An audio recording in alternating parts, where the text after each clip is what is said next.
I'm skipping Florence, and this is why you should too. Now, Tower of Babel has been out for a few days, and I spent the first day rerolling to try and get an account with Florence, and on this account, I actually ended up losing the 50 on Florence's banner and getting a copy of Lychee. Now, I stopped rerolling there. Now, the reroll process is a bit long, about 15 minutes.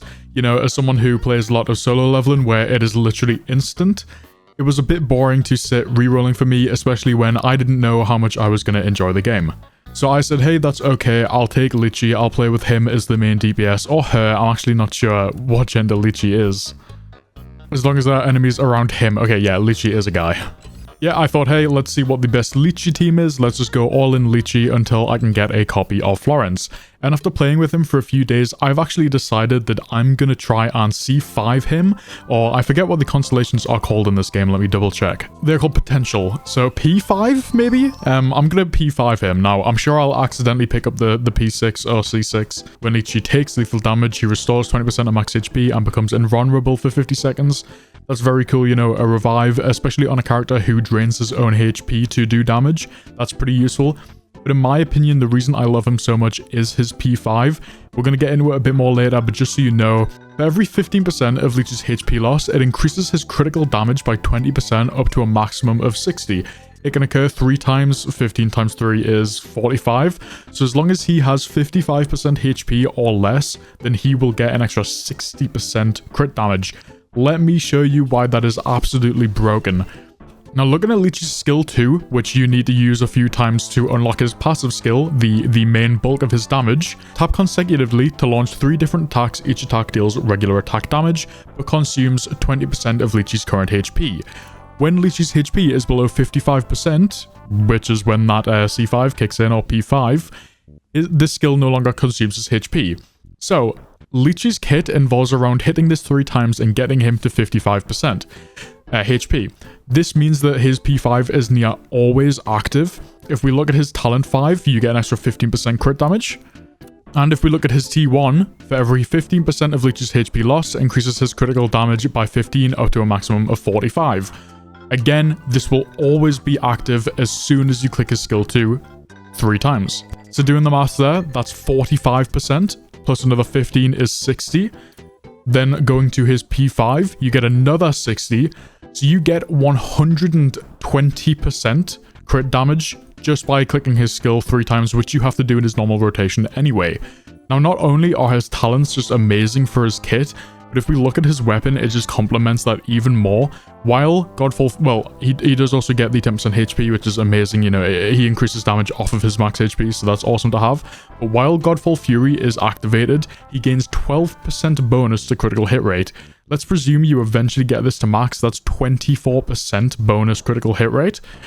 So his weapon helps him crit more and achieve the 120% crit damage that he gets from his P5. Now, you might be thinking this is really unreasonable to say that I should get a 5-star character to P5. It genuinely isn't, okay? Now, I did have some pretty good luck with the reroll, but at only level 34, I already have him potential 2. Now, I have another one upcoming, and yes, this isn't, you know, advised. I'm not even going to tell you should do this, but I am using these special draws to get more copies of him instead of using them for Florence or saving for the next banner. The reason for that is this is a new gacha. I'm not sure if in 20 days I'm even going to still be playing the game. If you're playing this game and you think you're going to play it a long time, then maybe you want to save. But for someone like me who likes to try a game out for a week, make some content on it and see if I want to keep playing, I want to get as much enjoyment out of the game as quickly as possible. Now for me, that would be to just go all in on Lychee, get him to P5, get as many synchronizations for his weapon up as possible. That's going to give me the most enjoyment. That's how I like to play the game. Now I have him on this. After another 30 retrievals, I'll get another copy. Then I can go to this banner, see if I can try and get him on here. If not, I'll pick him up after 300 on this. You get a lot of keys for free. Not only that, but I did get a copy of his weapon from this banner. You can also pick up a copy of his weapon from this event here, which is amazing. Or an alternative, you could go for Logos' weapon, as she is his best support in my opinion. You can also use, where is she? Azzy. Now Azzy, he does need a healer because he uses HP drain in his kit, so he does need the heals.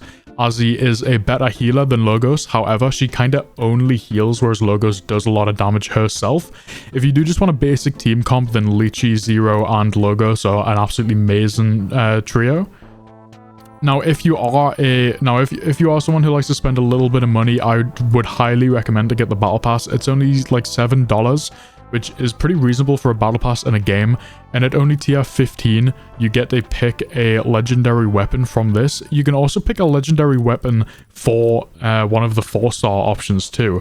So what I did, I ended up getting a 5-star copy for my Zero. You do get a copy of that for free, so you might want to go with someone else. If you don't want to build Logos, then get Azzy's or get Ninsar's. Ninsar's amazing too. But for me, I got Zero because I want to get her synchronization for her weapon up as well. She's the only 4-star that I'm going to really build for now. But yeah, not to make this video too long, I just want to say that if you are going to play this game long term, then save, don't spend on Florence unless you really like her. That's my biggest point in any gacha. Play the game and play the characters that you like, not what's meta. And Florence is really good too. Don't worry about her being like bad. In my opinion, Lychee is the best DPS in the game for me and only gets significantly better with his constellations or his, what are they called again? I keep forgetting. His potential, he just gets better and better. And with how many free pulls that we're getting, it is not out of, like, you know, possibility to max him out, which is what I'm going to be going for. Anyway, I hope the video was helpful. I will be uploading a Should You Play Black Beacon video, so if you want to see that, a like and subscribe would be appreciated to keep an eye out. And also make sure to join the Discord. We've got a super helpful community that will help you in any gacha game. So if you want to talk about gacha in general, make sure to join that. And I hope you have a good day. See ya.